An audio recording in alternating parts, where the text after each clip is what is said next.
ഇന്ന് നമുക്കുണ്ടല്ലോ ഒരു പൈനാപ്പിൾ ബജ്ജി ഉണ്ടാക്കാം കേട്ടോ. ഞാനൊരു 4 മണിയായപ്പോൾ വിചാരിച്ച് എന്തെങ്കിലും പലഹാരം ഉണ്ടാക്കണമല്ലോ എന്ന് വിചാരിച്ച് അങ്ങനെ പറമ്പിലേക്ക് ചെന്ന് നോക്കിയപ്പോൾ ഉണ്ടല്ലോ ഒരു പൈനാപ്പിൾ നല്ല പോലെ പഴുത്ത് കിടക്കണ കണ്ട്. അപ്പോൾ ആ പൈനാപ്പിൾ പറിച്ചുകൊണ്ട് വന്നിട്ടും അതിൻ്റെ തൊണ്ടൊക്കെ കളഞ്ഞ് കൂയലൊക്കെ കളഞ്ഞ് ഇതുപോലെ പാട പോലെ കട്ട് ചെയ്തൊക്കെ എടുത്തായിരുന്നു. എന്നിട്ട് ഞാൻ വിചാരിച്ച് എന്നാൽ കുറച്ച് മൈദപ്പൊടിയൊക്കെ എടുത്തിട്ട് അതിനകത്തേക്ക് കുറച്ച് ജീരകമൊക്കെ ഇട്ട് കൊടുത്തായിരുന്നു. അത് ഞാൻ ചതച്ചൊന്നുമില്ല, വെറുതെ ഇട്ട് കൊടുത്തത്. പിന്നെ ഒരു 5 ഏലക്ക അത് പതുക്കെ ഒന്ന് ചതച്ചിട്ടുണ്ടായുള്ളൂ, അതും അതിനകത്തേക്ക് ഇട്ട് കൊടുത്തു. പിന്നെ ഇതിനാവശ്യമായിട്ടൊരു കളറൊക്കെ വേണ്ടേ, അതിന് വേണ്ടി കുറച്ച് മഞ്ഞൾപ്പൊടി ഇട്ട് കൊടുത്തായിരുന്നു. പിന്നെ ആവശ്യമായ ഉപ്പും ഇട്ട് കൊടുത്തായിരുന്നു. എന്നിട്ട് നമുക്കിതിനാവശ്യമായ വെള്ളമൊക്കെ ഒഴിച്ചു കൊടുത്തിട്ട് നല്ല പോലെ നമുക്കത് അധികം വെള്ളം പോലെ ആകാതെയും അധികം കട്ട പോലെ ആകാതെ ഇതിനൊരു പാകമുണ്ട്, അതേ പാകത്തിന് നമുക്ക് കുഴച്ചെടുക്കുക. എന്നിട്ടുണ്ടല്ലോ മുളക് പൊടിയൊന്നും ഞാനിട്ടില്ല. കാരണം എന്താണെന്നറിയാമോ, കുഞ്ഞുങ്ങൾക്കൊക്കെ ആകുമ്പോൾ എരിഞ്ഞിട്ട് കഴിച്ചില്ലെങ്കിൽ മുളക് പൊടിയൊക്കെ ഇട്ട് കൊടുത്താൽ ഭയങ്കര ടേസ്റ്റാണ്. ഇത് ഇത്തിരി പുളിയൊക്കെ ഉണ്ടാവുമല്ലോ, അപ്പോൾ അത്യാവശ്യം മുളക് പൊടി ഇട്ട് കൊടുത്താൽ നല്ലൊരു രസമൊക്കെ ഉണ്ടാവും കേട്ടോ. അങ്ങനെ നിങ്ങളൊന്ന് ചെയ്തു നോക്കി, അപ്പോൾ അറിയാൻ പറ്റും. എന്നിട്ട് തിളച്ച എണ്ണയിലേക്ക് നമ്മൾ ഈ കലക്കി വെച്ചിരിക്കുന്ന മാവിലേക്ക് ഓരോ കഷ്ണവും അതിനകത്തേക്ക് ഇട്ട് കൊടുത്തിട്ട് മുക്കിയെടുത്തിട്ട് തിളച്ച എണ്ണയിലേക്ക് നമുക്ക് ഇട്ട് കൊടുക്കാം.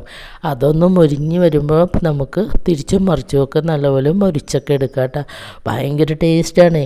അപ്പോൾ എല്ലാവരും പെട്ടെന്ന് പഴംപൊരിയാണെന്നൊക്കെ വിചാരിച്ച് എടുത്ത് കഴിച്ചായിരുന്നു. എന്നിട്ട് പറഞ്ഞു ഇത് പഴംപൊരി അല്ലല്ലോ എന്ന് പറഞ്ഞു. ഇതെന്താ സാധനം അറിയാത്തവർ ആദ്യമായിട്ട് കഴിക്കണവരൊക്കെ അങ്ങനെ ചോദിച്ചു പോവും. ഭയങ്കര ടേസ്റ്റാണ് കേട്ടോ, നിങ്ങളും ഇതുപോലെയൊക്കെ ചെയ്ത് നോക്കണം. അങ്ങനെ ചായ കൂടിയെല്ലാം കഴിഞ്ഞപ്പോൾ ചേട്ടനുണ്ടല്ലോ പാടത്തേക്ക് പോകാൻ വേണ്ടിയിട്ട് തയ്യാറെടുത്ത്. പാടത്തെ നല്ല ഒരു ഇതാണ് കേട്ടോ. അത് പറയണത് എങ്ങനെയാണെന്നറിയാമോ, നമ്മുടെ ഈ നെല്ലുണ്ടല്ലോ, ആ നെല്ല് ഒരു 12 മണിക്കൂറോളം വീപ്പയിൽ വെള്ളം നിറച്ചിട്ട് അതിനകത്തേക്ക് ഇട്ട് വെക്കും. എന്നിട്ടുണ്ടല്ലോ 12 മണിക്കൂർ കഴിഞ്ഞ് കഴിയുമ്പം അതൊരു അരിപ്പ പാത്രം വെച്ച് നമുക്ക് കോരി കോരി എടുത്ത് ചാക്കിനകത്ത് നിറക്കണം. ഇങ്ങനെ 650 കിലോ വിത്തോളം ഉണ്ടായി.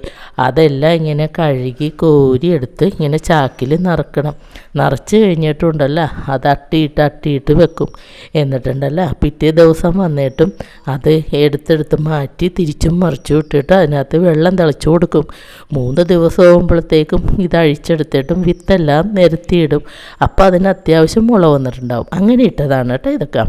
എന്നിട്ട് അതുണ്ടല്ലോ നല്ല രീതിയിൽ മണ്ണ് കണ്ടു കഴിഞ്ഞാൽ പിന്നെ നോക്കണ്ടല്ലോ. അപ്പം നല്ല വിത്തായതുകൊണ്ട് വേഗമൊക്കെ മുളച്ചിട്ടാണ്. അങ്ങനെ ഓരോ ദിവസത്തെ ഫോട്ടോ ചേട്ടന് എനിക്ക് അയച്ചു തരും. ഞാൻ അങ്ങനെ പാടത്ത് പോകാറില്ലല്ലോ. അപ്പോൾ ആ പാടത്തെ വിവരങ്ങൾ എന്താണെന്ന് ചോദിക്കുമ്പോൾ അത് കാണാൻ വേണ്ടിയിട്ട് ഇങ്ങനെ അയച്ചു തരും. 5 ദിവസം ഇത് 4 ദിവസം ഇത് ഇങ്ങനെയൊക്കെ പറയും കേട്ടോ. അങ്ങനെ എന്ത് തന്നെയായാലും ഇതൊരു 12 ദിവസം ആയപ്പോഴത്തേക്കുണ്ടല്ല നല്ല മനോഹരമായ പച്ചപ്പ് പിടിച്ച നമ്മുടെ ഈ മൂന്നാറൊക്കെ പോകുമ്പോൾ നമ്മൾ തേയിലത്തോട്ടമൊക്കെ കാണാൻ എന്ത് രസമായിരിക്കും. ദൂരത്തിൽ നിന്നൊക്കെ നോക്കുമ്പോൾ നമുക്ക് നല്ല ഭംഗിക്ക് കാണൂല, അതേപോലെ തന്നെയാണ് ഈ സംഭവം. നല്ല ഭംഗിയാണ് കേട്ടോ കാണാനൊക്കെ. പിന്നെ ഞാറൊക്കെ ഇനി പറിച്ചൊക്കെ നടണമല്ലോ, അപ്പോൾ അതൊരു 3-ാം തീയതിയൊക്കെ ആകുമ്പോൾ പറിച്ച് നടാമെന്നൊക്കെ പറഞ്ഞിരിക്കണേനെ. അപ്പോൾ എല്ലാവരും നല്ല ഇഷ്ടത്തിലാണ്. കാരണം എന്താണ്, ഈ പാടമൊക്കെ കാണാൻ തന്നെ നല്ല ഭംഗിയാണ്. അപ്പം അത് വന്ന് പറഞ്ഞപ്പോൾ ഞാൻ ഇനിയും കാണണമെന്നൊക്കെ പറഞ്ഞ് ഞാനും ഇരിക്കണേനെ. അപ്പോൾ കുഞ്ഞുങ്ങളൊക്കെ ആയിട്ട് കഴിഞ്ഞ ഒരു വീഡിയോ ഞാൻ ഇട്ടിട്ടുണ്ടായില്ലേ, അതിനകത്ത് ഞങ്ങൾ പാകാനൊക്കെ പോയതാണ്. പിന്നെ ഇതേപോലെയൊക്കെ ആയിട്ട് പോയിട്ടില്ല. അപ്പോൾ ഇടയ്ക്ക് ഇനി ഞാറ് നടലിൻ്റെ അന്ന് പോകണമെന്നൊക്കെ വിചാരിച്ചിരിപ്പുണ്ട്. നോക്കിയേ എന്തൊരു ഭംഗിയാണെന്ന് നോക്കിയേ.